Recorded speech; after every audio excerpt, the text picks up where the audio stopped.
ओम नमो भगवते वासुदेवाय। ओम नमो भगवते वासुदेवाय। ओम नमो भगवते वासुदेवाय। ओम नमो भगवते वासुदेवाय। नारायणं नमस्कृतं नारायणं नमस्कृत्य नरं चैव नरोत्तमं नरं चैव नरोत्तमं देवीं सरस्वतीं व्यासं देवीं सरस्वती व्यास ततो जयमुदीरये। ततो जयमुदीरये। नष्टप्रायेषु अभद्रेषु नष्टप्रायेषु अभद्रेषु नित्यं भागवत सेवया। नित्यं भागवत सेवया भगवती उत्तम श्लोके भगवते उत्तम श्लोके भगवती भक्ति नैष्ठिके। भक्ति नष्टके। हरे कृष्ण। अज्ञानतिमिरान्धस्य ज्ञानाञ्जनशलाकया चक्षुर्मिलितं येन तस्मै श्रीगुरवे नमः। हे कृष्ण करुणा सिन्धु दीनबन्धु जगत्पते गोपेश गोपिकान्त श्री राधाकान्त नमस्तुते। तप्त कांचन गौरांगी राधे वृंदावनेश्वरी विश्वभानुसुते देवी प्रणमामि हरिप्रिये। नमो महावदन्नाय कृष्ण प्रेम पदायते कृष्णाय कृष्ण चैतन्य नाम्ने गौरतिशे नमः। वाञ्छाकल्पतरुभ्यश्च कृपा सिन्धुभ्येव च पतितानां पावनेभ्यो वैष्णवेभ्यो नमो नमः। जय श्री कृष्ण चैतन्य प्रभु नित्यानंद श्री अद्वैत गदाधर शिवासादि गौर भक्त वृंद। हरे कृष्ण कृष्ण कृष्ण हरे हरे हरे राम राम राम हरे हरे।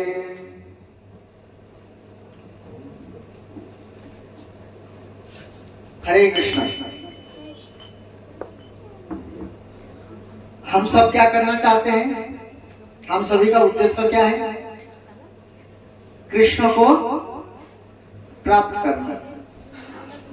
कृष्ण के साथ हमारा जो संबंध है, जिस संबंध को हम भूल गए हैं, उस संबंध को फिर से स्थापित करना, यही हमारा जीवन का उद्देश्य है कि नहीं? तो इसीलिए हमें क्या करना पड़ेगा? भगवान की भजन करनी पड़ेगी। तो भजन में 5 विषय दिया गया है। भगवत प्रेम प्राप्त करने का 5 साधन है। कितने साधन है? 5 साधन है, शास्त्रों में वर्णित है। तो 5 साधन क्या क्या है? हम जानेंगे तभी तो कुछ ना कुछ करेंगे। जब तक हम जानेंगे नहीं तब तक करेंगे क्या? इसीलिए 5 साधन को समझना बहुत आवश्यक है, जो हमारे आचार्य लोग हमें सिखा के गए, खुद करके आचरण करके गए। इसलिए क्या है? नित्यम भागवत सेवया भगवती उत्तम श्लोके भक्तिर्भवति नैष्ठिकी। नित्य प्रतिदिन भागवत श्रवण करना चाहिए, कृष्ण की कथा सुननी चाहिए। और उत्तम श्लोक कौन है? भगवान श्री कृष्ण का एक नाम क्या है? उत्तम श्लोक। उत्तम श्लोक के जो उनके प्रति जो भक्ति है, निष्ठा पूर्वक नैष्ठिकी, और ये क्या होते हैं? हम प्राप्त कर लेते हैं। कैसे? नित्यम भागवत सेवया एक पाठ है। 5 साधन में से एक साधन ये है, क्या? नित्य प्रतिदिन भागवत श्रवण। और क्या? अर्च विग्रह का सेवन। थोड़ा इको कम करो।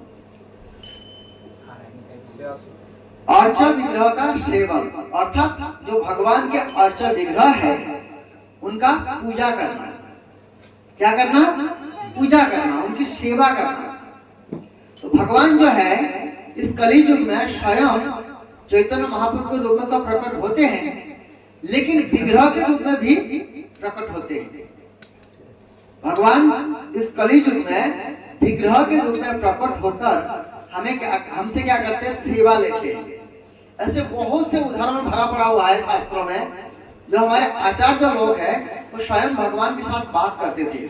उनमें से एक आचार्य है श्री सनातन गोस्वामी, जो 7 गोस्वामी में से एक है। ऐसे 6 गोस्वामी है, लेकिन भक्ति विनोद ठाकुर जो है 7वें गोस्वामी है। तो सनातन गोस्वामी जो है, रूप गोस्वामी जी और सनातन गोस्वामी दोनों भाई हैं। ये रूप गोस्वामी सनातन गोस्वामी जो है बांग्लादेश में उस समय मुस्लिम शासक थे, उन मुस्लिम शासक के प्रधानमंत्री थे। कौन थे? प्रधानमंत्री। इतने बड़े पद में होने के बावजूद भी उन्होंने सारे राजपाट त्याग देकर चैतन्य महाप्रभु से मिलने के लिए वाराणसी आए और चैतन्य महाप्रभु से मिले। तो चैतन्य महाप्रभु ने फिर आगे क्या कहे, कुछ करने के लिए कहे।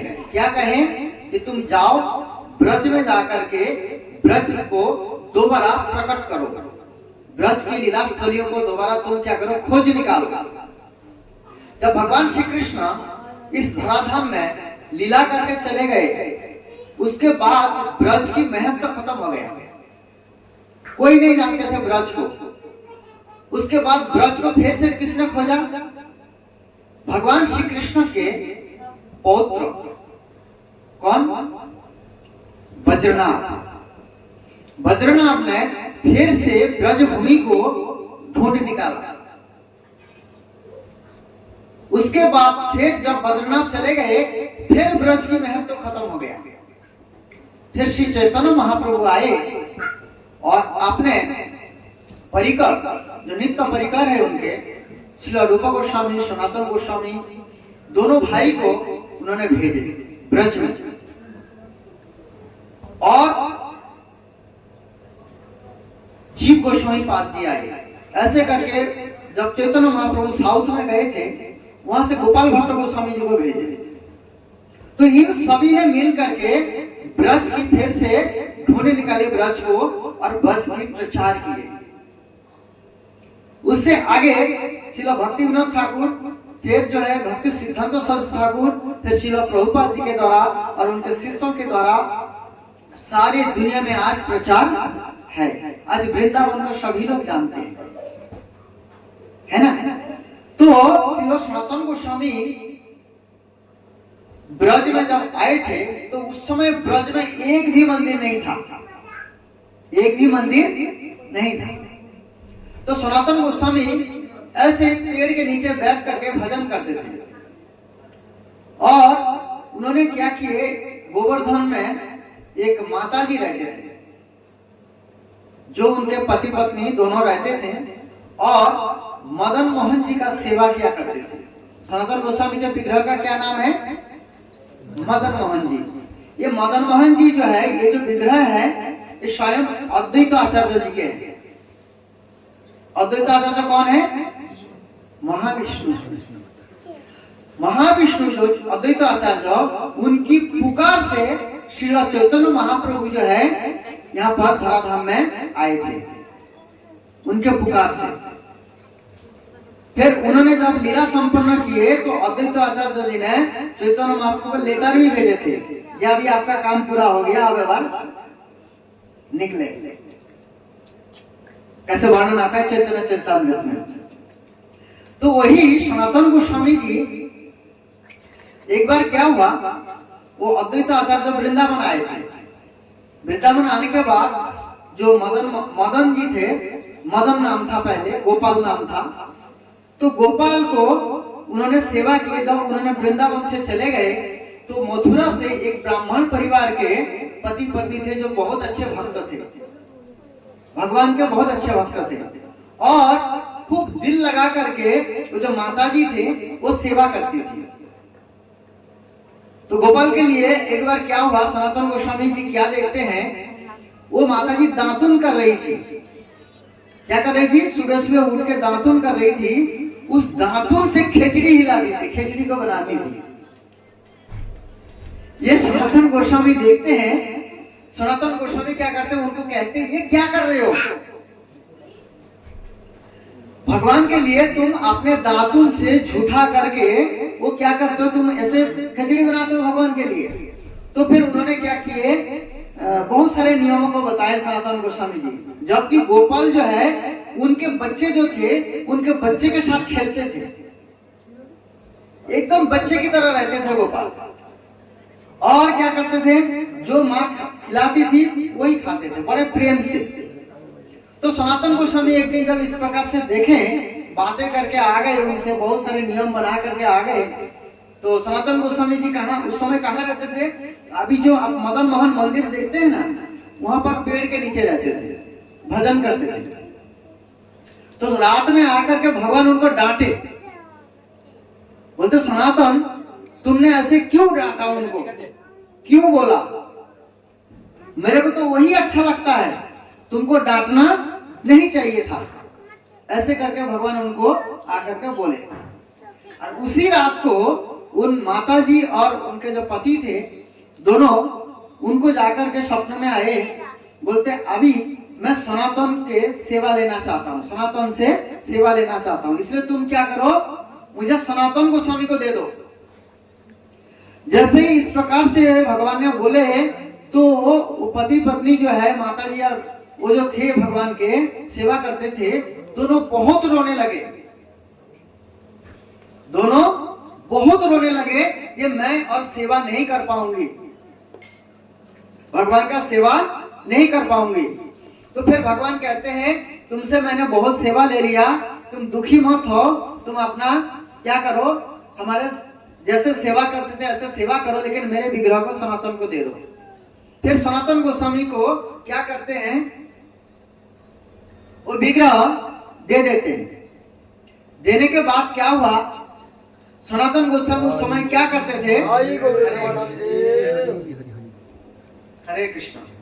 तो सनातन गोस्वामी उस समय क्या करते थे ना, वृंदावन से जाते थे कहा, गोवर्धन, पैदल चल के जाते थे और पूरे गोवर्धन परिक्रमा करते थे, शाम को जो है वापस आते थे। डेली उनका यही नियम था। हम लोग खाली गिरिराज परिक्रमा करते हैं, उसमें थक जाते हैं। लगभग 56 किलोमीटर हो जाता था।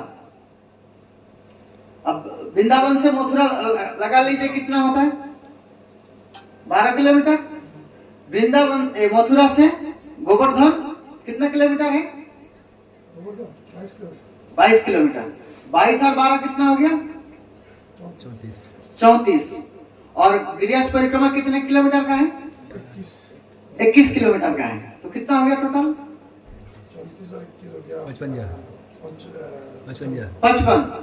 55 और आगे कितना ले लो, 34, कितना हो गया, 99, लगभग 90 किलोमीटर रास्ता daily Sanatan Goswami ji up down करते, डेली 90 किलोमीटर चलना और हरिनाम करना, ये कार्य करते थे।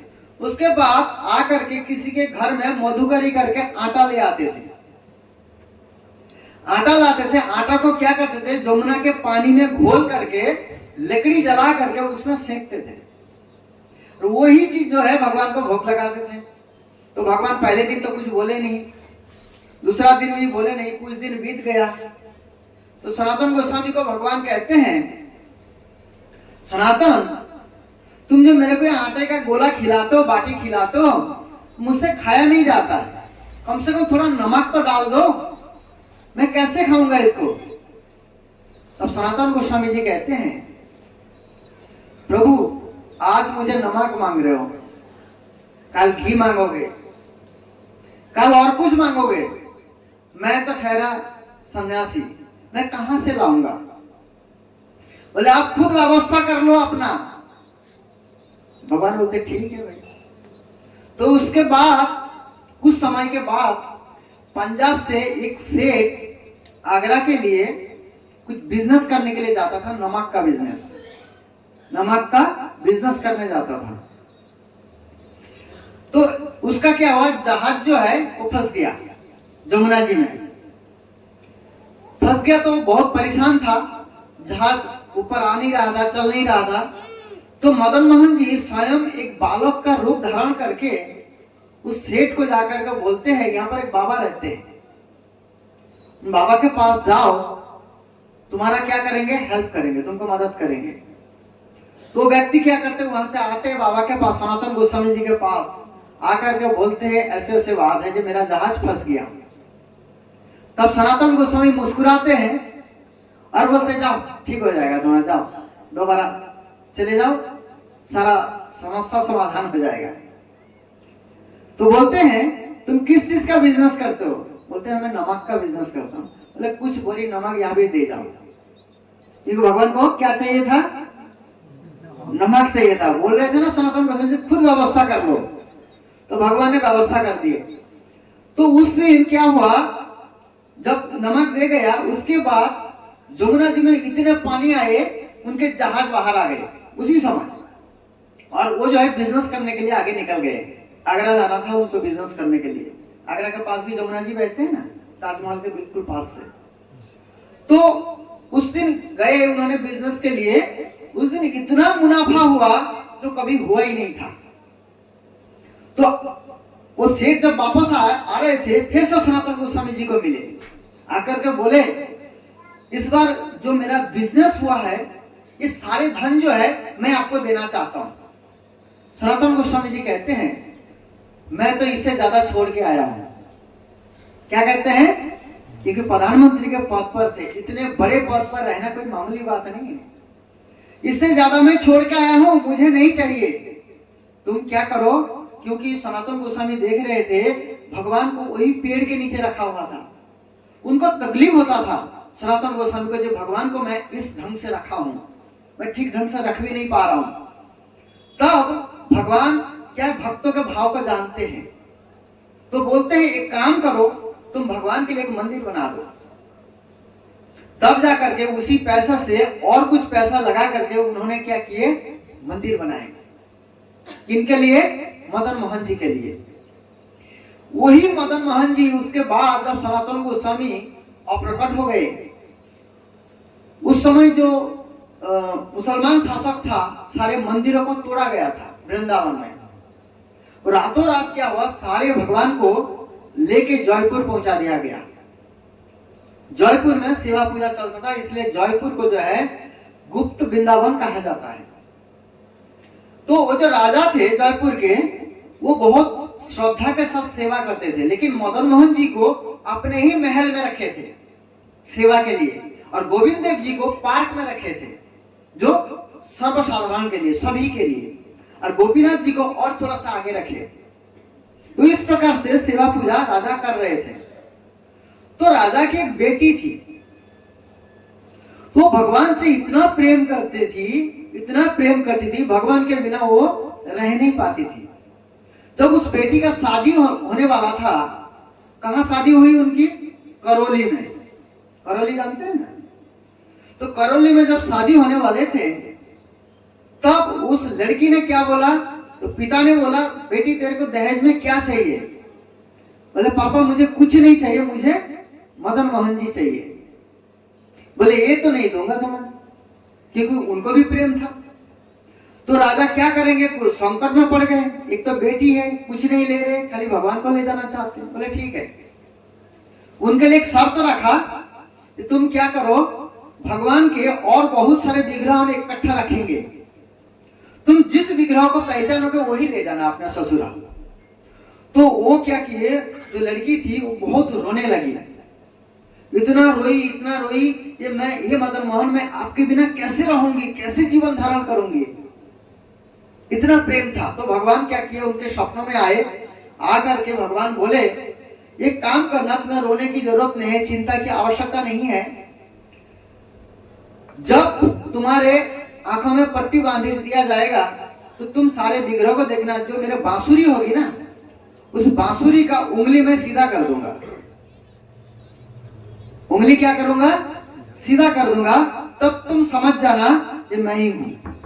तो उसके आंखों में रात को पट्टी बांध दिया जाता है अगले दिन, और जो है उनको इस प्रकार से ढूंढने के लिए बताया जाता है, और मदन मोहन जी जो है उनके साथ पहचान में आ जाते हैं और उनको लेके चले जाते हैं। राजा बहुत दुखी होते हैं कि कृष्ण जो मदन मोहन जी है वो चले जाएंगे।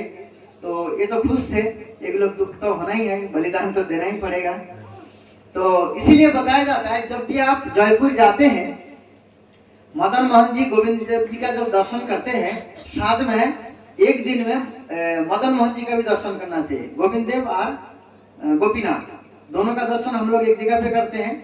करौली में जाकर के मदन मोहन जी का एक दिन में दर्शन करना चाहिए, तभी सफल दर्शन माना जाता है। तो कहने का मेरा भाव ये था कि अर्च विग्रह जो है कोई साधारण नहीं है। उनकी जब सेवा करते, जब प्राण प्रतिष्ठा करते हैं, आह्वान करते हैं, भगवान स्वयं विग्रह में आकर के निवास करते, हमारी सेवा ग्रहण करते हैं। अंडानुतरस्थ परमाणु चयंतरथम गोविंदम आदि पुरुषम तमहम भजामि। ये ब्रह्मांड जो है, इस ब्रह्मांड में अंडाणु परमाणु मतलब हर अणु परमाणु में भगवान विराजमान है, तो मूर्ति में क्यों नहीं रह सकते। आगे गोपाल भट्ट गोस्वामी जी को आप सब जानते हैं, साउथ से गोपाल भट्ट गोस्वामी थे, हमारे 16 गोस्वामी में से एक है, जो आज राधा रमन जी को आप देखते हैं वृंदावन धाम में, उनके प्रकट तब किसने कराया? गोपाल भट्ट गोस्वामी जी ने कराई। ये कथा हमने पहले भी बताए थे। जे गोपाल भट्ट गोस्वामी जी के पास एक शालिग्राम शिला था, छोटा सा शालिग्राम शिला था, तो उनकी सेवा किया करते थे गोपाल भट्ट गोस्वामी। जब एक सामान बेचने वाला आया, मुकुट, बांसुरी, कपड़ा, तो उस माप से बेचने आया, एक छोटा सा भगवान जैसा भी राधा रमन जी को देखते हैं, वही माप से वो कपड़े वगैरह सारे ले आए। तब गोपाल भट्ट गोस्वामी जी ये देख करके दुखी हो जाते हैं, बोलते मेरे पास तो शालिग्राम है, मैं कैसे सेवा करूंगा।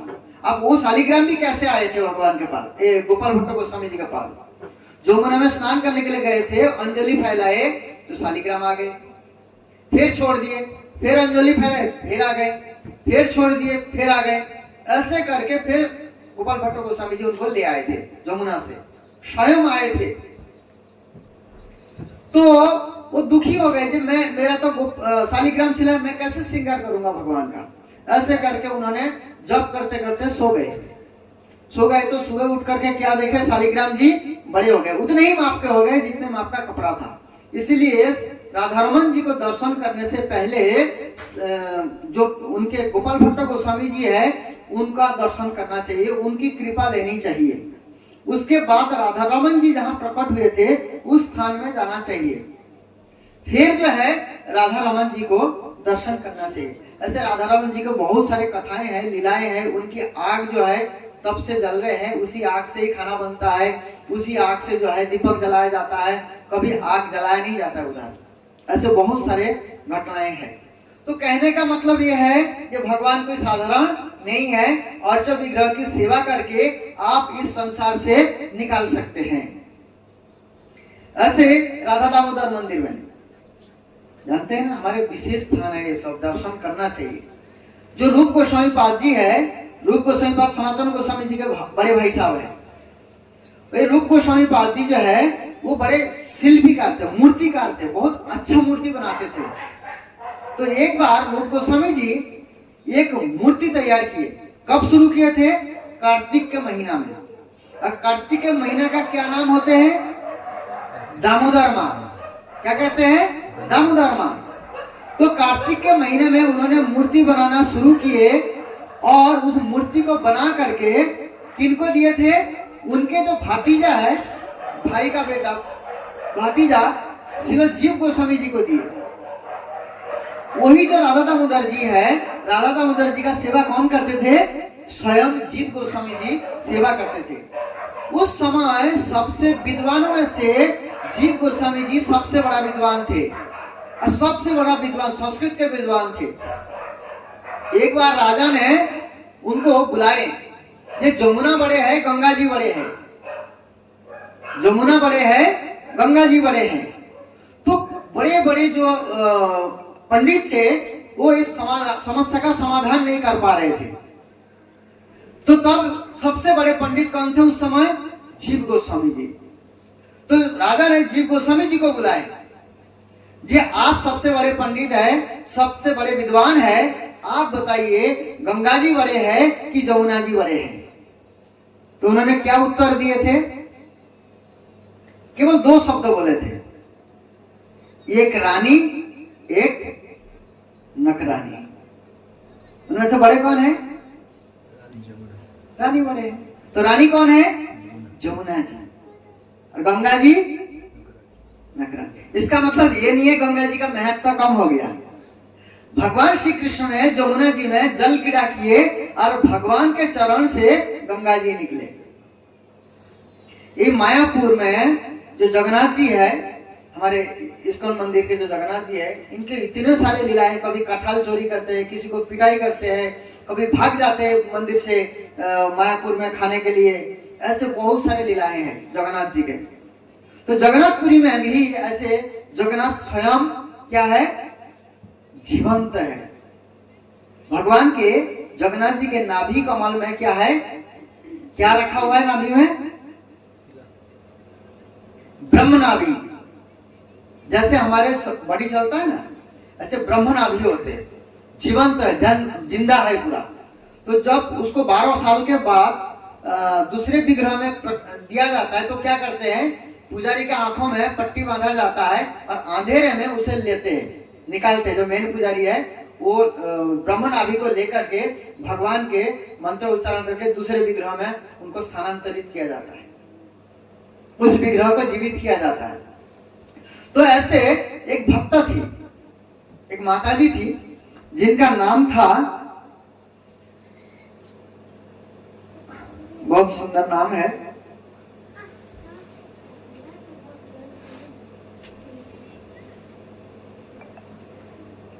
आगे बताता हूं आपको। कर्माबाई, क्या नाम था, कर्माबाई। कर्माबाई जो है भगवान के लिए क्या सेवा करती थी, खिचड़ी बनाती थी। तो थोड़ा दूर रहती थी, तो भगवान डेली क्या करते थे, खिचड़ी खाने के लिए अल्टर से भाग जाते थे। एक दिन क्या हुआ, एक साउथ इंडियन पंडित आए उनके पास, कर्माबाई के पास। वहां पर आकर के उन्होंने क्या देखा, कर्माबाई भी ऐसे ही, मतलब बहुत स्नान वगैरह नहीं करती थी, दातुन करती थी, उसमें खिचड़ी हिलाती थी, है ना, ऐसे करके बहुत प्रेम से वो बनाती थी। कभी स्नान भी नहीं करती थी, कुछ नहीं, इस प्रकार से बनाती थी। तो उन्होंने बोला तुम ऐसे मत बनाया करो, नहाओ, ये करो, ये मंत्र बोलो, इस प्रकार से करो। उन्होंने बड़ा लंबा चौड़ा सिखाया। सिखाने के बाद क्या हुआ, तो उन्होंने अगले दिन वही करने लगी। अगले दिन वही करने लगी तो जगन्नाथ जी ठीक टाइम पे आ गए। बोले मम्मी ने खिचड़ी बना दी है। तो खाने आए तो बोले तो अभी स्नान भी नहीं किया, कुछ भी नहीं है खिचड़ी वगैरह। फिर वापस चले गए अल्टर में। फिर आए 15-20 मिनट के बाद, बोलते हो तब तिलक कर रही थी। फिर चले गए जगन्नाथ जी वापस। फिर आए, बोले खाना बना ही नहीं, तब तक बना ही रही थी। फिर चले गए जगन्नाथ जी। फिर आ करके फिर खिचड़ी खाए। तब तक क्या हुआ, घंटी बज गई इधर पुजारी का। पुजारी आकर के फटाफट दरवाजा खोल दिए। उनको पता चल के जो पुजारी तो आ गई।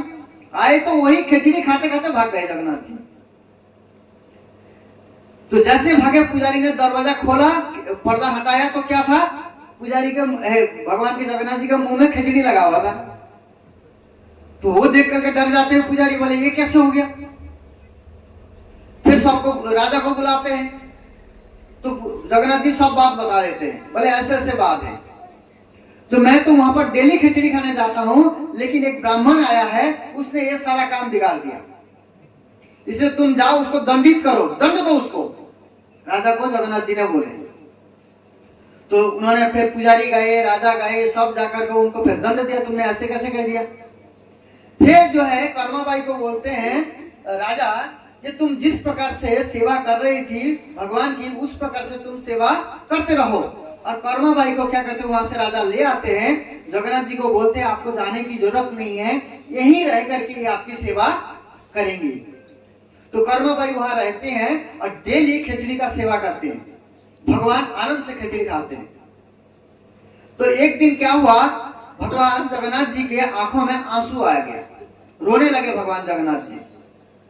तो पुजारी बोलते क्या हुआ, राजा आ गए, क्योंकि राजा प्रथम सेवक होते हैं वहां के जगन्नाथ जी के, जगन्नाथपुरी में।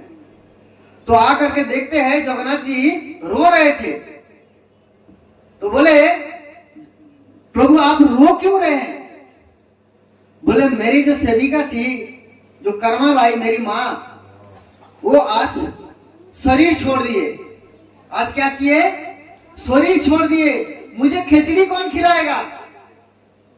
जगन्नाथ जी कहते हैं मुझे खिचड़ी कौन खिलाएगा। तब तब राजा आते हैं, राजा बोलते हैं प्रभु आपने ही तो उनके शरीर छुटवाए। तब जगन्नाथ जी कहते हैं मेरे जो भक्त है मैं उनको कष्ट में देखना नहीं चाहता हूं, मैं कष्ट में नहीं देख सकता, इसलिए मैं उनको दिव्य शरीर प्रदान करके मैं अपने ही धाम ले जाता हूं। देखिए उन्होंने कोई लंबा चौड़ा काम नहीं किया, केवल भगवान के लिए थोड़ा सा भावपूर्वक खिचड़ी बनाते थे, उसी में जगन्नाथ जी उनका उद्धार कर दिया। तब राजा आकर के बोलते हैं, जगन्नाथ जी कहते हैं मैं खिचड़ी कैसे खाऊंगा, कौन खिलाएगा मुझे खिचड़ी।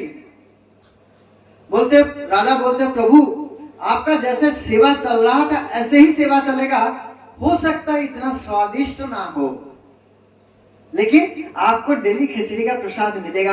अभी भी जगन्नाथपुरी में डेली खिचड़ी का भोग लगाया जाता है। समझ रहे भगवान कैसे अपने श्री विग्रह में सेवा लेते हैं। ये मत सोचो ये कोई खिलौना है कि ऐसे मूर्ति है, तुम्ही तो मूर्ति न साक्षात वजेंद्र नंदन। कौन कहे थे ये शब्द को, कौन कहे थे? आपको कथा सुनाता हूं उसमें, नंदन आचार्य जी। कौन बोले थे? नंदन आचार्य जी। एक बार नंदन आचार्य जी चैतन्य महाप्रभु नित्यानंद प्रभु को प्रसाद के लिए बुलाए, खाने के लिए। तो आए, कुछ दिन रहे तो उनको महाप्रभु से अगाध प्रेम था, नित्यानंद प्रभु से अगाध प्रेम था, इतना प्रेम था वो चैतन्य महाप्रभु से अलग होना ही नहीं चाहते थे। लेकिन हम जुड़ना नहीं चाहते है ना, हमको याद नहीं आते। तो क्या हुआ, वो इतने आनंद में रहे, चैतन्य महाप्रभु का खूब सेवा किए। बोले प्रभु आप जाएंगे तो मैं शरीर धारण कैसे करूंगा, मैं मर जाऊंगा। इतना दुखी हो गए। तब चैतन्य महाप्रभु कहते हैं तुम मेरा विग्रह बनाओ। नित्यानंद प्रभु और चैतन्य महाप्रभु का नंदन आचार्य जी विग्रह बनाते हैं। फिर भी उनको संतुष्टि नहीं हुई। जब चैतन्य महाप्रभु आप चले जाएंगे तब बोलते तुम क्या चाहते हो। चैतन्य महाप्रभु कहते तुम चाहते क्या हो। तो बोलते मैं रह जाऊं तुम्हारे पास। बोले ठीक है हम रह जाते हैं। विग्रह चलने लगते हैं। नित्यानंद प्रभु चैतन्य महाप्रभु का विग्रह बनाया गया था, वो विग्रह चलने लगते हैं। तब नंदन आचार्य जी रुकते हैं, बोलते नहीं प्रभु आप जाइए, इनको रहने दीजिए। तब यही श्लोक कहते तुम ही तो मूर्ति न साक्षात ब्रजेंद्र नंदन। आप मूर्ति नहीं है, साक्षात ब्रजेंद्र नंदन, जो ब्रज के नंद बाबा के कृष्ण है आप। तब नंदन आचार्य जी क्या करते हैं, उनकी दिल लगा करके सेवा करते हैं और बड़े आनंद पूर्वक रहते हैं। फिर चैतन्य महाप्रभु नित्यानंद प्रभु वहां से आगे चले जाते हैं। तो इसलिए कोई श्रद्धा पूर्वक यदि भगवान के श्री विग्रह को पूजा करेंगे तो आप भी भगवान को प्राप्त कर सकते हैं। माधवेंद्रपुरी को भी क्या मिला था, गोपाल मिला था।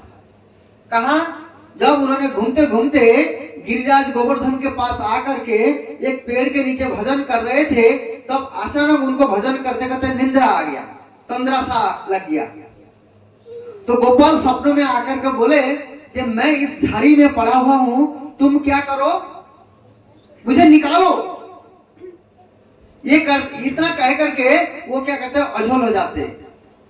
फिर तुरंत निद्रा खुलता है, उनके तंद्रा खुलता है। फिर ब्रजवासियों के मदद से, क्योंकि भगवान ने आदेश दिए, ब्रजवासी के मदद से क्या किया उन्होंने, फिर खुदाई करके भगवान गोपाल को निकालते हैं।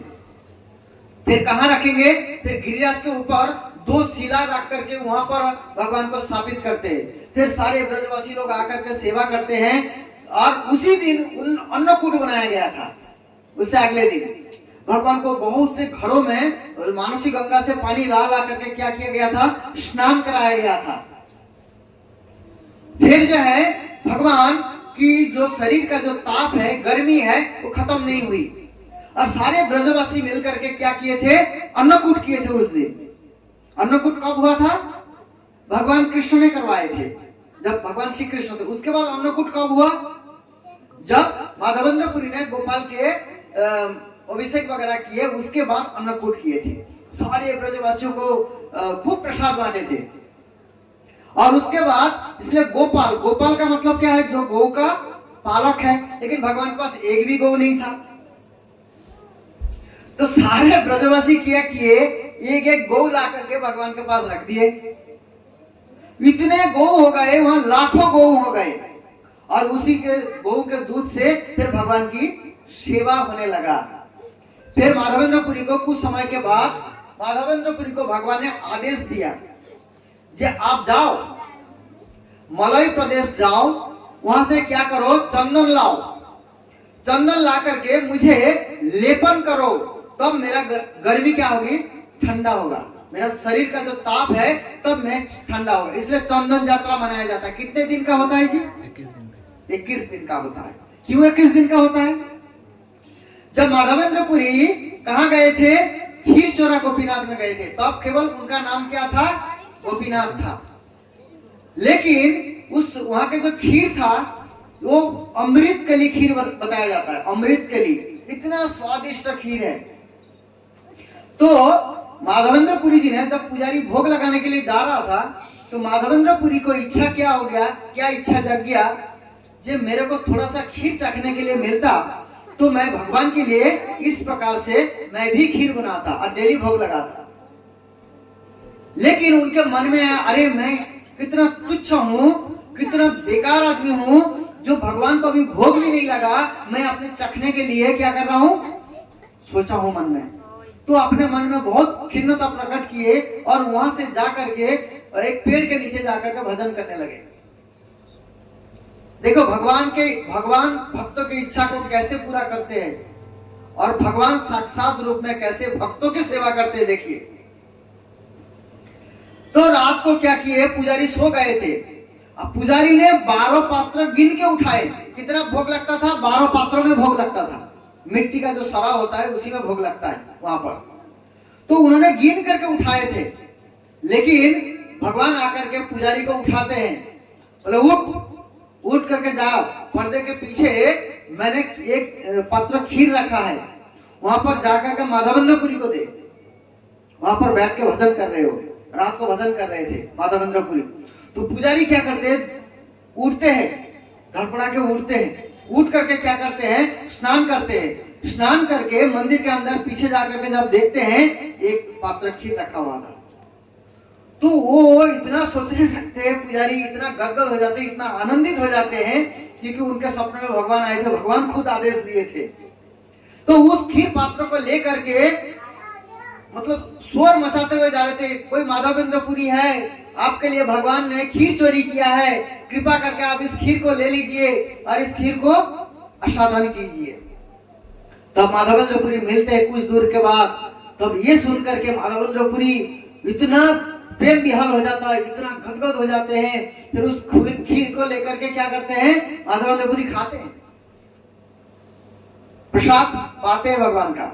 इसके बाद वो जो पात्र था, उस पात्र को भी फेंकते नहीं, क्योंकि गोपीनाथ ने स्वयं हाथ लगाए, गोपीनाथ ने स्वयं शिकार किए थे। फिर उसको टुकड़ा टुकड़ा कर करके अपने उत्तरी में बांध लेते हैं और डेली थोड़ा थोड़ा करके खाते हैं। लेकिन वैष्णव को क्या नहीं चाहिए, मान सम्मान नहीं चाहिए, मान जस प्रतिष्ठा।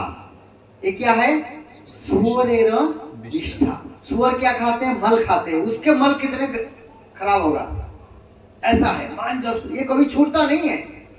इसलिए इस चीजों से बच के रहना चाहिए हमेशा। तब माधवेंद्रपुरी क्या देखते हैं, ये अगले दिन तो पुजारी ने सबको बता दिया होगा, अगले दिन सब मेरे पीछे आएंगे, जय जय करेंगे, सब वहां से भागते हैं। फिर माधवेंद्रपुरी भाग जाते हैं और माधवेंद्रपुरी मलय देश में जाते हैं जहां पर चंदन उगता है। तो जा करके उनको सबको सुनाते हैं कि इस प्रकार से भगवान ने आदेश दिए हैं, मुझे चंदन लेके जाना है। तो वहां पर क्या करते हैं, व्यवस्था किया जाता है चंदन की, बहुत सारे जितना वो ले जा सकते हैं। और माधवेंद्रपुरी को एक सेवक भी देते हैं और एक लेटर दिया जाता है जिसमें उनको रास्ते में किसी प्रकार के कोई विघ्न ना आए।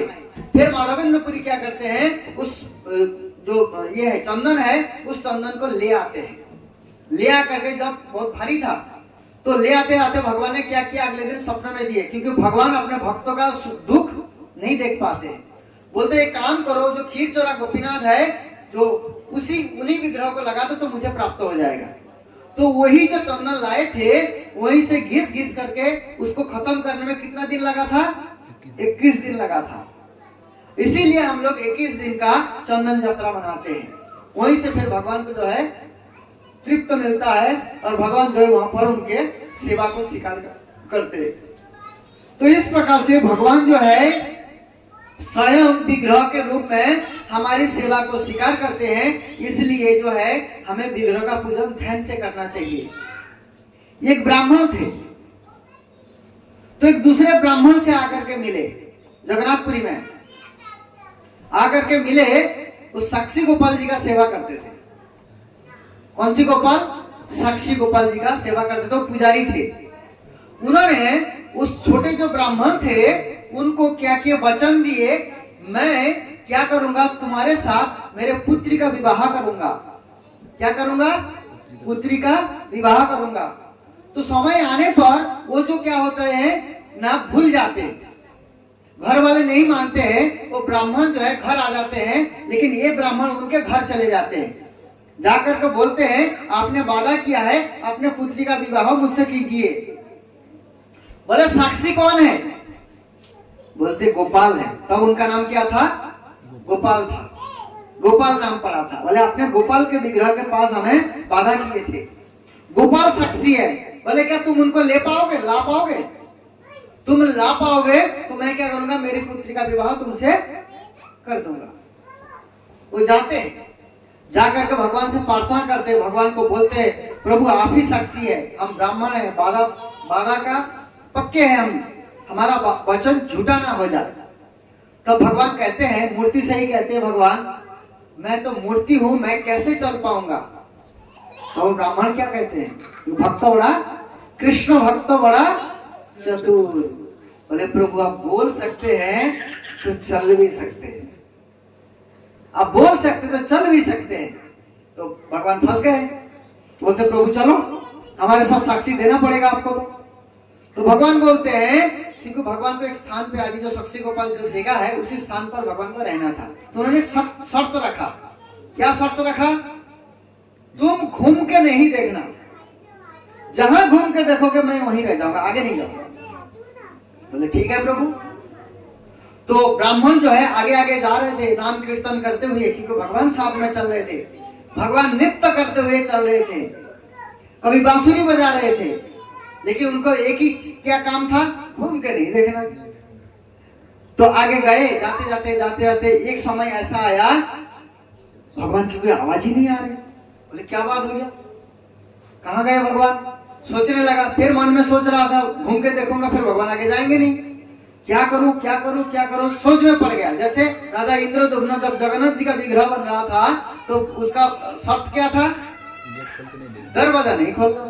तो इंद्रदुम्न ने देखा आवाज आ रहा था, सब कुछ आ रहा था, लेकिन अभी बूढ़ा आदमी था, कहीं मर तो नहीं गया, कई दिनों से आवाज ही नहीं आ रहा। तब जब विग्रह खुला तो क्या देखा, जगन्नाथ जी के हाथ नहीं है, पैर नहीं है। तो वो बहुत रोने लगे, आत्महत्या करने के लिए आगे गए। तब कौन आए, नारद जी आए। नारद जी आकर के बोले ये भगवान का सही रूप है, संपूर्ण रूप है। तब उनको एक कथा सुनाते हैं, फिर उसी विग्रह को जो है स्थापना करते हैं इंद्रदुम्न महाराज, फिर जगन्नाथ जी का सेवा करते हैं। तो इसी प्रकार से उन्होंने वादा तोड़ा, इसलिए भगवान ने वहीं खड़े हो गए। उन्होंने घूम के क्या देखा, भगवान वहीं खड़े हो गए, बांसुरी बजा रहे खड़े हो गए वहीं पे। भले वादा के अनुसार मैं नहीं जाऊंगा, भले क्या करूं, तो सबको बुला के यहीं ला।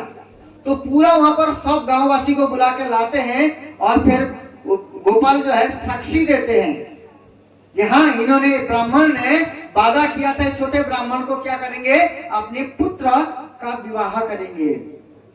भगवान ने साक्षी दिया, सारे गांव वालों मिल करके उनकी जो पुत्री है उनको सौंपा और भगवान के विग्रह जो वहां पर ठहर गए थे, जहाँ पे रुक गए थे भगवान, वहीं पे बहुत बड़े मंदिर बनाए जो आज साक्षी गोपाल के मंदिर के रूप में देखते हैं। तो इसलिए भगवान के जो विग्रह है उनको दिल से, आनंद से भगवान समझ करके जो है क्या करना चाहिए, पूजा करना चाहिए। इसलिए गलती ना करे। कई बार जो लाडू गोपाल को हम लोग ढो ढो करके ले जाते हैं, गलत जगह पे बैठाते हैं, ट्रेन में ले जाते हैं, ये सब कभी ये अपराध नहीं करना चाहिए, ये सेवा अपराध में आते हैं। लोग भक्ति से ज्यादा दिखावा करते हैं ज्यादा। मेरे स्वप्न में भगवान आए, जब देखो हमारे जो आचार्य जो लोग हैं, भगवान बात करते थे उनके साथ, फिर भी हा कृष्णा करके विरह में रोते थे, लेकिन फिर भी उन्होंने कभी प्रकट नहीं किए। आज मैं एक कथा सुन रहा था, जो मुकुंद बोल करके थे। मुकुंद एक राजवैद्य थे, वो राजा का सेवा करने के लिए गए थे। वो राजा बीमार हो गए थे, तो उनको पंखा किया जा रहा था। किनको? मुकुंद को पंखा किया जा रहा था। जैसे ही उन्होंने मोर पंखा में, मतलब जो पंखा कर रहा था उसमें मोर पंखा देख लिया, जैसे ही मोर पंखा देखा वो मूर्छित हो गए, कृष्ण के विरह में मूर्छित हो गए। इतने बड़े भक्त थे, लेकिन जैसे ही उनका मूर्छा भंग हुआ तो उन्होंने क्या बोला? देखो विनम्रता देखो, ये मेरे को बीमारी है। क्या बोले? बीमारी है। वो अष्टविकार भाव को कौन समझ गए थे? राजा समझ गए थे। ये कोई साधारण व्यक्ति नहीं है, कोई साधारण गृहस्थ नहीं है ये। तो इन्होंने, राजा ने समझा ये कृष्ण का मोर पंखा देखा, इसलिए कृष्ण विरह में इनका जो है इस प्रकार से मूर्छा हुआ था। लेकिन फिर भी उन्होंने अपना जो भाव है वो प्रकट नहीं किए। समझ रहे? ऐसे होते वैष्णव। लेकिन हमें, अरे भगवान स्वप्न में आए, ये बोले मेरे को, किस प्रकार से हम अपना पब्लिसिटी करते हैं, है ना जी? तो इसलिए ऐसे गलती नहीं करना। कृष्ण के लिए, कृष्ण की प्रेम में जब आप सचमुच भजन करेंगे ना, अपना अंदर से ही आएगा। लेकिन भाव को प्रकट होने नहीं देना चाहिए, अंदर रखना चाहिए, है ना जी? तो सबसे पहला क्या है? विग्रह पूजा, भगवान की विग्रह की सेवा करना। केवल इतना ही काम कोई कर लेते हैं, उनका उद्धार हो जाएगा। आगे क्या है? भागवत श्रवण। लंबा तो नहीं हो रहा है भागवत श्रवण, क्योंकि टॉपिक थोड़ा सा लंबा है। भागवत श्रवण जो है, भागवत श्रवण सबसे पहले कौन किए थे? सबसे बड़ा जो भागवत का श्रोता और वक्ता है वो कौन है? श्रोता है माता पार्वती, और वक्ता कौन है? भोलेनाथ जी, भगवान शिव जी, परम वैष्णव। वैष्णवानाम यथा शंभु। सबसे ज्यादा कृष्ण कथा का आस्वादन कौन करते हैं? भोलेनाथ जी। इसलिए वैष्णव में अग्रगण्य सबसे बड़े वैष्णव भगवान शिव जी। माता पार्वती जो हमेशा प्रश्न करती है कुछ ना कुछ जानने के लिए, और भगवान जो है उनको सुनाते हैं कथा, है ना जी? तो सुखदेव गोस्वामी जी कथा किए थे कब? जब परीक्षित महाराज को श्राप मिला था, तब उन्होंने कथा सुनाए थे। उस कथा में कौन कौन आए थे? 88,000 ऋषि मुनि आए थे। नारद जी स्वयं बैठे हुए थे कथा में। नारद की प्रशंसा सुखदेव गोस्वामी बता रहे हैं, कोई झूठी बात तो नहीं होगी ना?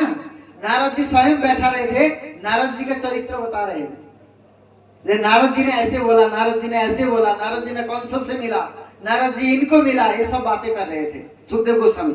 कोई झूठी बातें होते नारद जी तो बोलते क्यों झूठ बात बोल रहे हो? इसलिए भागवतम जो है ये आदि पुराण है, ये वास्तव में इतिहास है। लेकिन आज के इतिहास में चरित्रहीन लोगों के इतिहास सुनाया जाता है जो सच भी नहीं है। ये इतिहास पढ़ाना चाहिए। और धुंधकारी को किसने सुनाए थे कथा? गोकर्ण जी ने सुनाए थे और उनका उद्धार किए थे। तुलसी माता को किसने सुनाए थे? तुलसी माता के 2 पुत्र थे, ज्ञान और बैराग। जब बीमार हो गए थे तब किससे उनका चेतना आया? नारद जी ने सारे प्रयत्न करके देख लिए थे। तो भक्ति के पुत्र थे ज्ञान और वैराग। तुलसी माता भक्ति देवी है, भक्ति के पुत्र ज्ञान और वैराग। तो बीमार हो गए थे, बूढ़े हो गए थे। तो नारद जी ने भागवत नहीं किए थे, बाकी सारे उपाय कर लिए थे। गीता भी सुना दिए उनको, हरिनाम भी सुनाए, सब कुछ सुनाए, लेकिन फिर भी वो जागे नहीं। तब ब्रह्मा जी के आदेश से उन्होंने क्या किए थे? भागवतम पाठ किए थे, भागवतम सुनाए थे। तब ज्ञान वैराग जग गए थे। तो इसलिए हम पहले जो प्रार्थना कर रहे थे उसमें क्या है, नित्यम भागवत सेवया, भागवत की सेवा करना। कैसे सेवा, कान से सुनना है। सबसे पहला भक्ति क्या है, श्रवण, सुनना है, भागवतम श्रवण, एक बार नहीं, नित्यम भागवत सेवया, भगवती उत्तम श्लोक भक्ति भगवती नैष्ठिकी, निष्ठा वाला जो भक्ति है वो स्थिर हो जाएगा। किसके प्रति, भगवान श्री कृष्ण के प्रति। इसलिए भागवत श्रवण में हमें मन लगाना चाहिए। भागवत की श्रवण करने से भी हम कल्याण हमारा हो सकता है, हम भगवत धाम जा सकते हैं, केवल इतना काम हम कर ले तो। धाम वास, धाम में वास करना चाहिए। धाम में वास जो है, बोलते हैं धाम में हम चलते हैं, अश्वमेध यज्ञ का फल मिलता है। धाम में सोते हैं तो प्रणाम का फल मिलता है। समझ रहे? तो भगवान इतना कृपालु है, हमें जो है इस प्रकार से सेवा प्रदान करते, जो हम करते भी नहीं है उसका फल भी भगवान हमें दे देते हैं। इसलिए धाम वास करना चाहिए। धाम और तीर्थों में अंतर है, ये गलती मत करना। धाम और तीर्थों में अंतर है। इस संसार में प्रयागराज जी को क्या बनाए, तीर्थ का राजा बनाए। क्या बनाए थे, सारे तीर्थों का राजा कौन है, प्रयागराज। क्यों, क्योंकि वहां पर तीनों नदी का संगम है, गंगा जमुना सरस्वती। सरस्वती गुप्त रूप में है। कैसे प्रकट होते हैं सरस्वती, जब वहां जाकर हम कृष्ण के बारे में श्रवण करते हैं तो सरस्वती का संगम होता है वहां पर, ऐसे नहीं होता। तो प्रयागराज जी को जब उन्होंने राजा बनाए भगवान ने, धाम और ये में अंतर जान लीजिए, धाम और तीर्थ दोनों में अंतर जान लीजिए, भूल मत करिए। तो एक बार भगवान उन्होंने मीटिंग किया तो सारे तीर्थ आ गए, गंगा जमुना सब आ गए, जितने थे भागीरथी सब आ गए, लेकिन वृंदावन नहीं आए। तो वो सोचने लगा, भगवान ने तो मेरे को तीर्थों का राजा बनाया, लेकिन वृंदावन क्यों नहीं आया। वो आ जाते भगवान के पास आकर के बोलते, प्रभु आपने तो मेरे को तीर्थ का राजा बनाया, लेकिन वृंदावन क्यों नहीं आया। तो भगवान रोने जैसा हो जाते हैं और क्रोध करते हैं, बोले मूर्ख, मैंने तेरे को तीर्थ का राजा बनाया, मेरे घर का राजा नहीं बनाया। वृंदावन धाम क्या है, भगवान का अपना घर है, तीर्थ नहीं है कोई। इसलिए धाम वास करना चाहिए। धाम से कई वैष्णव लोग ऐसे हैं, कई बाबाजी लोग ऐसे हैं जो ब्रज से बाहर जाते ही नहीं है, इतना श्रद्धा है। धाम की सेवा करना, कैसे सेवा करोगे, साफ सफाई करना, मतलब धाम के बारे में जानना, जो भगवान की लीला से उनको सुनना, श्रवण करना, उनकी महत्व दूसरे को बताना, ऐसे आप धाम की सेवा कर सकते हैं। और क्या है, वैष्णव सेवा, वैष्णवों की सेवा करना बहुत महत्वपूर्ण है। वैष्णवों की सेवा करना, नारद मुनि का उदाहरण है। नारद मुनि 5 साल के बच्चे थे। कितने साल के, उनकी मम्मी कौन थी, एक दासी थी जो वैष्णवों की सेवा किया करती थी। वही एक सहारा थी, नारद मुनि के सहारा थे। तो लेकिन वो बाधक भी थे। कैसे भगवान ने कृपा किए, वो जो दासी थी, जब वैष्णव लोग क्या करते थे, वैष्णव का झूठन भी खाना चाहिए। जो दासी थे, वो दासी क्या करती, जो वैष्णव लोग खा के छोड़ के जाते थे, उनको पूछ के खाना चाहिए, ऐसे नहीं खाना चाहिए, पूछ के खाना चाहिए। नारद जी क्या करते, उनको पूछते थे, पूछ करके वही झूठन जो है नारद जी खाते थे, प्रसाद पाते थे उनके। एक होते प्रसाद जो भगवान खाते हैं, एक होता है महाप्रसाद जो वैष्णव का खाया हुआ है, एक होता है महाप्रसाद। वो कैसे होगा, जैसे भगवान को भोग लगा, उसका गुरु जी को भोग लगा, फिर वैष्णव ने पाया, वो महाप्रसाद हो जाता है ना जी। तो इसलिए हमें वैष्णवों की खूब सेवा करनी चाहिए। वैष्णवों की सेवा कैसे होते हैं, उनको प्रणाम करना, उनको सम्मान करना, उनसे कथा सुनना। कुछ जरूरत है तो उनको पूरा करना, ये सब सेवा होती है। मतलब जिससे उनको सुख मिले। सबसे जो असल सेवा है वो क्या है? उनकी आदेश को फॉलो करना है। ये तुम्हें 16 माला जप करना है तो करना है, ये सबसे बड़ा सेवा है। इसलिए हमें वैष्णव की सेवा करनी चाहिए। कल मैंने वैष्णव का सेवा के लिए बताया था, जो वैष्णव का सेवा नहीं करता है भगवान बोलते तुम मेरे धाम नहीं आ सकते। इसलिए सबको करना पड़ेगा। ये मत सोचो बड़ा वैष्णव है छोटा वैष्णव है, ठीक है जी। और आगे क्या है? सबसे बड़ा जो है हथियार क्या है? कली काले नाम रूपे कृष्ण अवतार। हरे कृष्णा कृष्णा कृष्णा हरे हरे, हरे राम राम राम हरे हरे। हरिदास ठाकुर नामाचार्य हरिदास ठाकुर पढ़ा है उनका नाम। क्यों? नाम के आचार्य है। तो 3 लाख जप किया करते थे, कुछ नहीं करते थे। वो जवन होने के कारण, जवन कुल में पैदा होने के कारण उनको जगन्नाथपुरी में खुद नहीं जाते थे और जाने भी नहीं दिया जाता था। तो वो खुद जाते नहीं थे कि मैं इतना तुच्छ हूं, मैं जगन्नाथ जी का दर्शन कैसे करूंगा। लेकिन जगन्नाथ खुद उनके सेवा करने जाते थे। किसके बल पर? हरि नाम के बल पर। किसके बल पर? तो हरि नाम हमारे जीवन में कितना महत्वपूर्ण है, आप सोचिए। वही चैतन्य महाप्रभु हरिदास ठाकुर का जाकर के सेवा करते थे, जगन्नाथ जी का प्रसाद ले जाकर के उनको डेली खिलाते थे।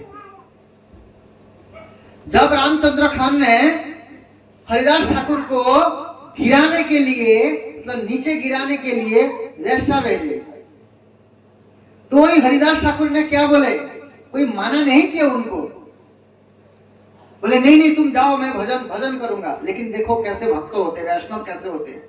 बोले बिल्कुल तुम आए हो, यहाँ बैठो। उनका स्वागत किए उस वेश्या का, तुम यहाँ बैठो, लेकिन एक शर्त है। क्या शर्त है? मैं तुम्हारा सारे इच्छा पूरा करूंगा, लेकिन एक शर्त है। क्या शर्त है? मेरा एक नियम है, मैं 3 लाख जप करता हूं। जब तक मेरा नियम पूरा नहीं हो जाता है तब तक क्या करूंगा? मैं तुम्हारा इच्छा पूरा नहीं कर सकता। बस तुम बैठो और मैं तुम्हारा इच्छा पूरा करूंगा। सारा रात वो बैठी रही और क्या करती रही? हरि नाम को श्रवण करती रही। रात हो गया, सुबह हो गया, उनका पूरा ही नहीं हुआ नाम। बोले और थोड़ा सा रह गया, और थोड़ी देर रुक जाओ। तो सुबह हो गए तो बोलते ठीक है आज तो मैं जा रही हूँ। खुद बोल रही है कि कितने समय बैठेगी वो? 22 घंटा उनका नाम लेना है। हरिदास ठाकुर को 22 घंटा नाम करना है।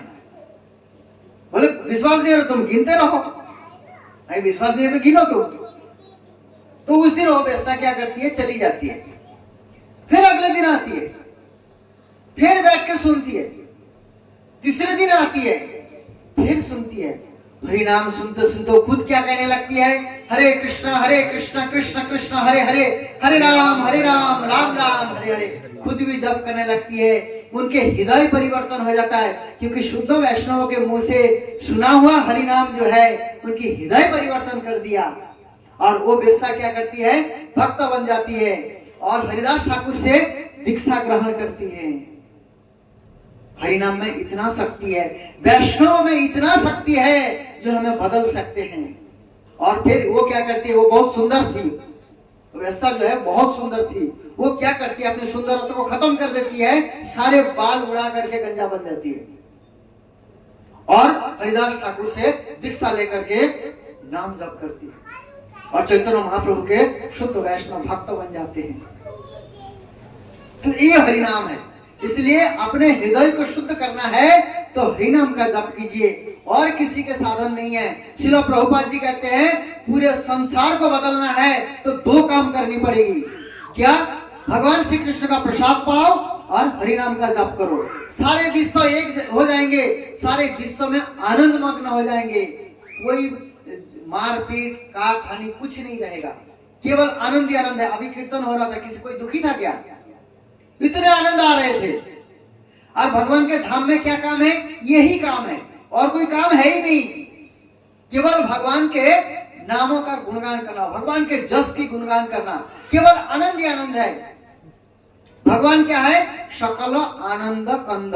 सभी आनंद का स्रोत कौन है? भगवान है। जब आनंद वालों से जुड़ जाएंगे तो आप भी आनंदित हो जाएंगे। हम जैसे भगवान से जुड़ जाते हैं, जैसे कोई एक घर में कुत्ता पालता है, एक घर में कुत्ता पालता है, जो डॉगी होते हैं, उसको भी मर्सिडीज में घुमाता है, उसको भी अच्छे अच्छे पकवान खिलाता है। क्यों खिलाता है? क्योंकि मालिक का कहना मानता है, सारे फैसिलिटीज उसको भी मिलता है। इसी प्रकार जब हम भगवान का सेवक बन जाएंगे, भगवान का कुत्ता बन जाएंगे, तब हमें भी क्या मिलेगा? भगवान के जैसे ही फैसिलिटीज मिलेगा। तो भगवान थोड़ी माना करेंगे। भक्ति विनोद ठाकुर क्या कहते हैं? मुझे ब्रह्मा का जन्म नहीं चाहिए, मुझे बनाओ तो वैष्णव के घर में कुत्ता बनाओ। भक्ति विनोद ठाकुर कहते हैं ना, कीट जन्म हो यथा द्वादास, कीड़ा भी बनूं, नाली का कीड़ा भी बनूं, वैष्णव के घर में बनाओ, कुत्ता भी बनाओ, अमी तुम्हारा कुकुर। कितना सुंदर वचन है। मतलब एक भगवान के धाम में एक कुत्ता भी ब्रह्मा जी से ज्यादा सुखी है, क्योंकि वहां तो सारे चिन्मय है, कोई जड़ तो है नहीं, पत्थर भी बोलते हैं वहां पर। चिंतामणि प्रकर सद्मसु कल्प वृक्ष लक्षाभितेषु सुरभिर अभिपालयन्तम लक्ष्मी सहस्त्र शत संभ्रम शिवमानम गोविंदम आदि पुरुषम तमहम भजामि। वहां पर भगवान के धाम में कल्प वृक्ष लगे हुए, ये खाना बनाने की जरूरत नहीं है, सब्जी लाओ, काटो, बनाओ, फिर कुछ जरूरत नहीं है। आपने इच्छा किया मुझे सोने के थाली में इमरती खाना है, तुरंत हाजिर हो जाएगा। अपने अपने गोल्डन विमान होते हैं अपना, जो पेट्रोल से नहीं मंत्र शक्ति से चलता है। गोल्डन विमान अपना होता है, कितना ऐश्वर्य होगा देखिए। लेकिन भक्तों को ऐश्वर्य नहीं चाहिए, भगवान ने सारी फैसिलिटीज दे रखे हैं, कष्ट है ही नहीं, दुख है ही नहीं, इसलिए वैकुंठ, जहां कोई कुंठा है ही नहीं, कष्ट है ही नहीं, तो ऐसे धाम को कौन नहीं जाना चाहेगा बताइए। लेकिन जाना है तो मूल्य चुकानी पड़ेगी, अपने हृदय को शुद्ध करना पड़ेगा, अपने आप को ऐसे लायक बनाना पड़ेगा, कृष्ण से इतना प्रेम करना पड़ेगा, कृष्ण से इतना प्रेम होना चाहिए। सारे प्रेम को सिकोड़ लीजिए और कृष्ण के प्रेम में लगा दीजिए, कृष्ण को प्रेम करने में लगा दीजिए।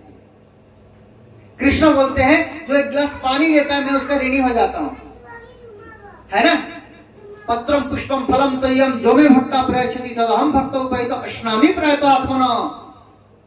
जो प्रेम पूर्वक एक तुलसी का पत्ता, थोड़ा सा गंगा जल, थोड़ा सा एक फल, कुछ नहीं है, फूल दे देता है मुझे, मैं उसका ऋणी हो जाता हूं और मैं प्रेम पूर्वक स्वीकार करता हूं। आपके घर में कोई क्या कहते हैं रिश्तेदार आए, उनको बोले पत्ते से खुश हो जाओ, बोले दोबारा कभी नहीं आऊंगा। लेकिन सारे संसार के मालिक वो बोलते मैं इतने में ही खुश हो जाऊंगा, किसके घर में नहीं है बताइए। तो ऐसे दयालु, ऐसे कृपालु भगवान की सेवा करने में हम हिचकिचाते हैं, उनको बाद में टालते हैं, ये बाद में करेंगे। कुछ नहीं है, बैठ के हरिनाम तो कर लो, कुछ नहीं, काम कर रहे हो, काम करते करते तो कर लो, काम करो, माना नहीं है। कुछ नहीं, आप नहीं मुंह में बोल पा रहे हो, आपके ध्यान का काम में है, तो कम से कम सबके पास मोबाइल है, मोबाइल में तो लगा दो हरे कृष्ण महामंत्र तो चलते रहे, कि कुछ वैष्णव का कथा तो सुनो, इतना तो कर सकते हैं ना। आप 24 घंटे आप कृष्ण की सेवा में रह सकते हैं, अपना सारे कार्यों को करते हुए 24 घंटे। कैसे, मतलब सोना नहीं है क्या? हरे कृष्ण महामंत्र का जप करते हुए सो जाइए, कथा सुनते सुनते सो जाइए, सुबह उठिए फिर कथा सुनिए, फिर हरे कृष्ण महामंत्र का जप करिए, तो वो सोना भी काउंटिंग हो जाएगा सेवा में। ऐसे कृपालु भगवान कौन है बताइए? केवल कृष्ण ही है।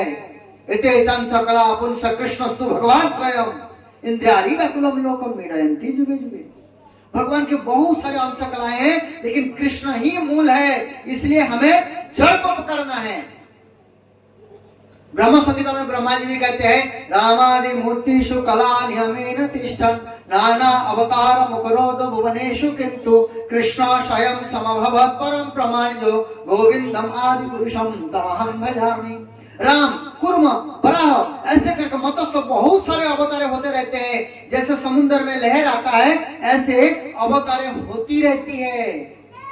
बोलते इनमें से मूल कौन है? एते अंश कला पुंस कृष्ण स्तु भगवान स्वयं, कृष्ण ही मूल भगवान है।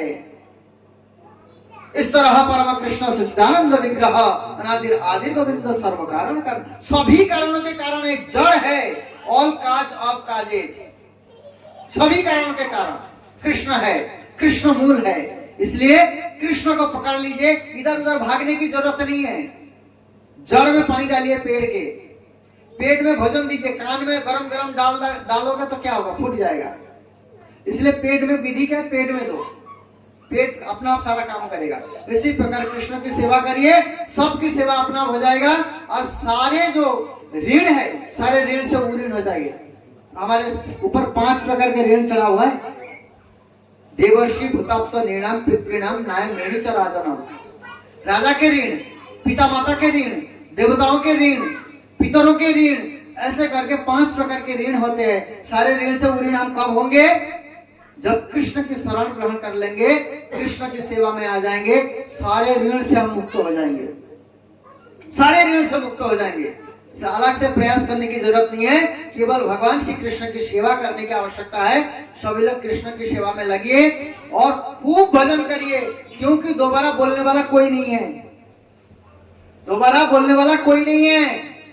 संसार में खींच के ले जाएगा सब लोग नरक जाने के लिए, लेकिन भगवान के धाम में जाने के लिए कोई गिने चुने भक्त है जो आपको संग मिल रहा है। राजू प्रभु की कृपा से, तापस प्रभु, ये सब लोग जो बैठे हुए हैं, इन सब की कृपा से आप लोग के सत्संग मिल रहा है। बहुत भाग्यशाली है आप लोग, जैसे संग मिला है। विदेश में आके भी, बाहर पड़े हैं, काम कार्य के साथ भी आपको हरिनाम मिल रहा है। इस प्रकार से संग मिला हुआ है, आप लोग बहुत भाग्यशाली है। हमारे प्रभु जी कितना सेवा करते हैं, और मतलब ये अकेला रहेगा तो सारा काम अपना कर लेगा, ऑल राउंडर है प्रभु जी। तो इसलिए आप लोग भी सेवा कर रहे हैं। सब लोग देखो, माताएं सब अपना ये बनाते हैं, प्रसाद भगवान के लिए रेडी करते हैं, भोग रेडी करते हैं। तो आप लोग भाग्यशाली है, इसी प्रकार से सेवा में आप लग रहे हैं। लेकिन अभी हरिनाम करने की जरूरत है, हरिनाम को बढ़ाइए, थोड़ा सा मीटर बढ़ाइए। देखिए दोनों लेवल है, एक आध्यात्मिक, एक सांसारिक। धीरे धीरे क्या करना है? सांसारिक को घटाना है और आध्यात्मिक को बढ़ाना, ऐसे फसला बनाना है, तभी हम आगे बढ़ पाएंगे, नहीं तो नहीं। ठीक है जी? तो सभी लोग क्या करिए? श्रवण करिए। बहुत सारे YouTube में भक्तों के बहुत सारे कथाएं वगैरह आती है, घर में बुक्स पढ़िए। हाँ, और दूसरी बात है, कुछ नहीं है, कुछ नहीं जानते, कुछ नहीं आता है आपको, हरे कृष्ण मंत्र का जाप करिए जोर जोर। हरे कृष्णा कृष्णा कृष्णा हरे हरे, हरे राम राम राम हरे हरे। हरे कृष्ण। धन्यवाद आप लोगों का।